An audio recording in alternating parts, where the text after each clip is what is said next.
Guarding our heart is literally like guarding treasure. But like all good pirate stories, sometimes the treasure is hidden or the treasure is secret.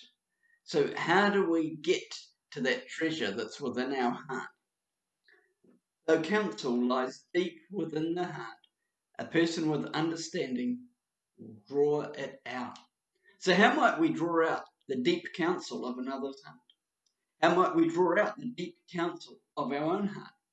Well, I want to suggest there are three things that help to draw out what's in our hearts and in the hearts of others. And those three things are questions and trust and quiet. To start with, questions. We should never be afraid to ask the real questions that are in our hearts. It's interesting when you read of Jesus having risen from the dead. There were some people who heard he had risen, some people even saw him, and they still doubted. And it's interesting to note that Jesus, in acknowledging these doubts or seeing these doubts, then commissioned those people to go and spread the good news. And sometimes when I reflect on that, maybe Jesus understands that we're going to have questions. And when we ask the real questions, our heart, the deep treasures of our hearts can be drawn out. But the second thing is trust. Because when we build strong relationship with others, they will trust us enough to start to share what's deep within the heart. And we will trust them enough to do the same.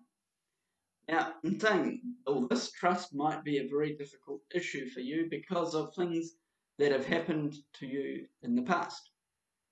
And there can be things deep down in our hearts that cause us to struggle to trust others.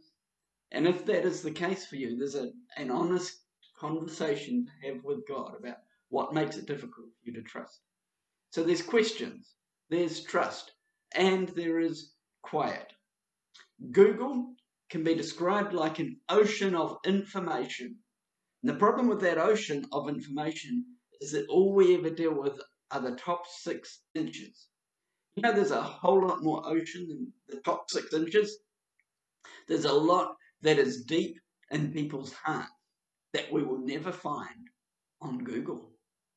To draw out what's really in our hearts, sometimes we need to turn off our devices, to quieten our hearts, to take space to really find what's there. So here's the thought to ponder today. How might I discover the real counsel that is deep in my heart? How might I find that which is in the heart of others?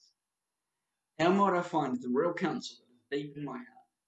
And how might I find that which is in the heart of others?